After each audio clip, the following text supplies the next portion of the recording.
Esse que é o nosso trabalho. Então é importante a gente entender, somos espíritos e ora estamos encarnados. E tanto que é assim que nós somos espíritos. Uma hora podemos estar aqui numa situação muito favorável, de riqueza, de prestígio social, e outra hora podemos estar ocupando aí outras posições sociais, de pobreza, de dificuldade. Ora estamos encarnados em corpos femininos, desempenhando as funções necessárias. Ora vamos estar encarnados em corpos masculinos, também desempenhando as funções. Para nós chegarmos à perfeição, nós vamos ter que passar por essas etapas, por essas atividades que vão, desenvolvendo o nosso livre-arbítrio. É o contato que o homem experimenta do egoísmo dos outros que o torna geralmente egoísta, porque sente a necessidade de se pôr na defensiva. Vendo que os outros pensam em si mesmos e não nele, é levado a se ocupar de si mesmo mais do que dos outros. E aqui, a gente vê a indiferença que a gente havia falado lá atrás. É a indiferença, porque a gente olha para o outro. O que prevalece no nosso mundo é isso, é cada um olhando para si, eu quero o meu primeiro, eu não quero saber do outro, não me importa o outro. É a indiferença. E como eu disse no domingo, ela assume muitas formas. É a indiferença quando a gente não olha para o outro com carinho. Quando a gente entra nos lugares, a gente nem olha para a pessoa, a gente não dá um bom dia.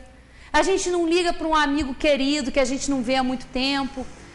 São essas pequenas coisas, esse cuidado que a gente tem que ter com o nosso próximo ali dentro da nossa casa. Na nossa família, quantas famílias, nas nossas famílias, a gente observa tanto esse sentimento de indiferença, de cada um por si, cada um está no seu trabalho, no dia a dia, chega em casa, ninguém para mais para conversar, para saber de como o outro está, para saber do dia do outro. A gente se aborrece, às vezes, até quando a pessoa chega em casa chateada, a gente não quer parar os nossos afazeres para prestar atenção um pouquinho no outro, para conversar com um amigo. Quantas vezes nós temos um amigo muito próximo, muito querido, que está passando por um grande problema e a gente, com desculpa do nosso corre-corre do dia a dia, a gente não para um minutinho para sentar do lado daquela pessoa para ouvir. A gente já falou aqui hoje da importância da gente parar para ouvir. Às vezes a pessoa ela não quer nenhum conselho, ela não quer ouvir nada naquele momento. Ela quer apenas dividir com você uma dor que ela tem. E como é importante para nós ter um amigo, ter alguém que a gente possa confiar e dividir o nosso peso, dividir as nossas tristezas. Então a indiferença ela assume muitas formas nos dias de hoje. É muita correria, mas a gente precisa trabalhar, porque o que nós vamos levar são esses pequenos momentos com a nossa família, com os nossos amigos, são esses afetos que nós cultivamos ou que nós deixamos de cultivar. Não é o carro do ano, a casa na praia, tudo isso fica. É importante? Porque é a conquista do nosso trabalho, a gente pode aproveitar, mas é tudo do mundo. A gente tem que aprender a ser do mundo sem ser do mundo.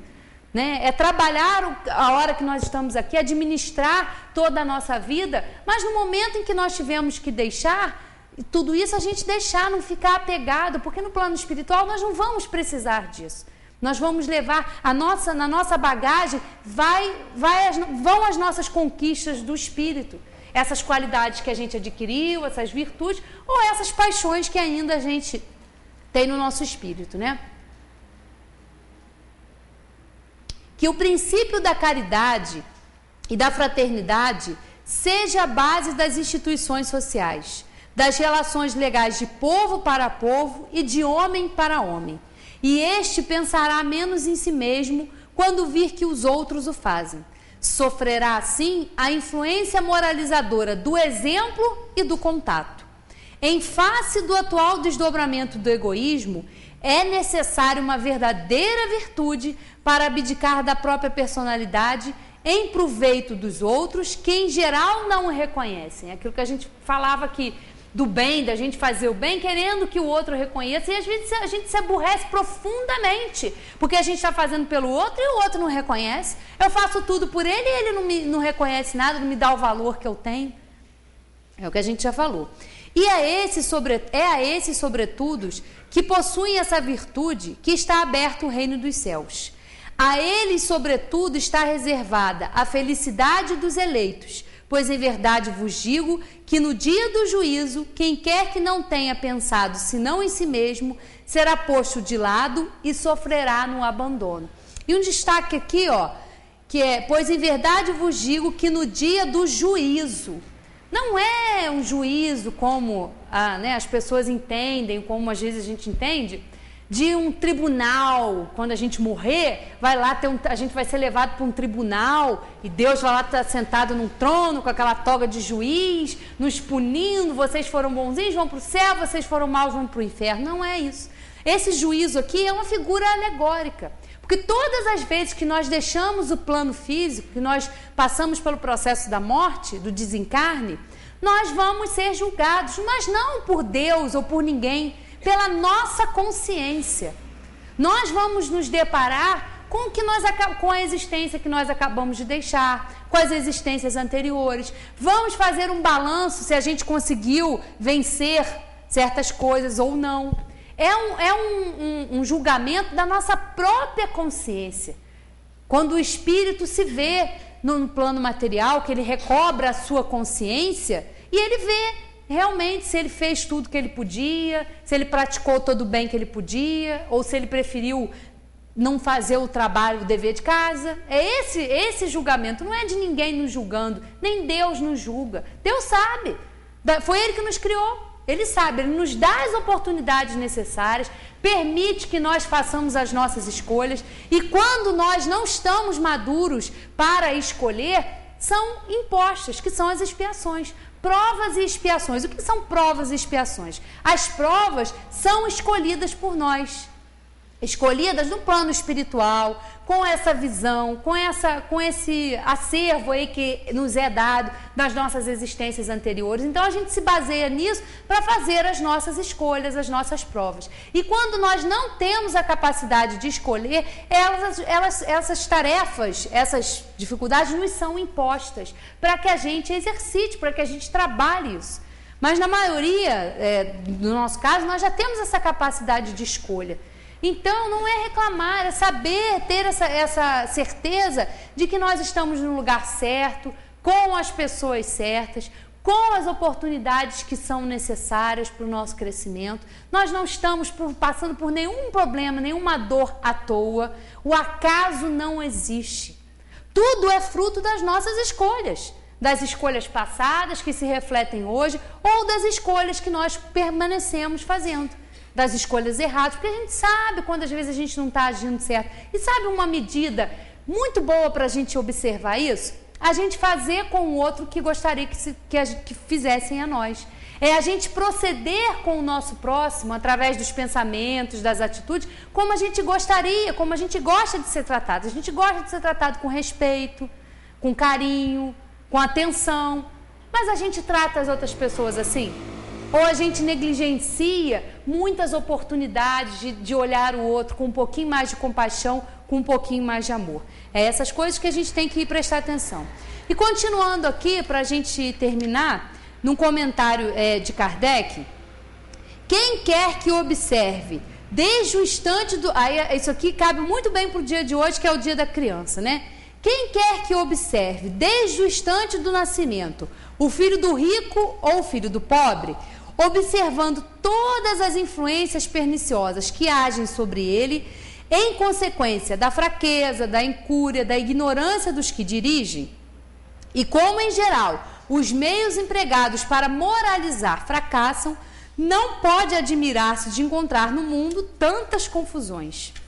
Que se faça pela moral tanto quanto se faz pela inteligência, e ver-se-á que se há naturezas refratárias, há também em maior número do que se pensa as que requerem apenas boa cultura para darem bons frutos.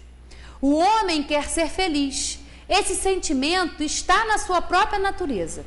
Eis porque ele trabalha sem cessar para melhorar a sua situação na terra e procura as causas de seus males para os remediar. Quando compreender bem que o egoísmo é uma dessas causas, aquela que engendra o orgulho, a ambição, a cupidez, a inveja, o ódio, o ciúme, das quais todo momento ele é vítima, que leva a perturbação a todas as relações sociais, provoca as disenções, destrói a confiança, obrigando-o a se manter constantemente numa atitude de defesa em face do seu vizinho. E que, enfim, do amigo faz um inimigo, então ele compreenderá também que esse vício, né, o do egoísmo, é incompatível com a sua própria segurança. Dessa maneira, quanto mais sofrer, mais sentirá a necessidade de o combater. Como combate a peste, os animais daninhos e todos os outros flagelos. Então nós temos que acordar realmente, desenvolver, dar ao nosso desenvolvimento moral tanta importância como nós damos ao nosso desenvolvimento intelectual. É importante nos aprimorarmos, estudarmos, aprendermos. Conhecimento nunca ocupa espaço. E eu, numa oportunidade do curso, numa terça-feira, eu ainda estava comentando com a Valzali e com o pessoal que faz o curso, que a gente às vezes estuda tantas coisas no colégio, química, física, matemática, biologia, e a gente fica assim, meu Deus, para que eu estou aprendendo isso? Que coisa inútil.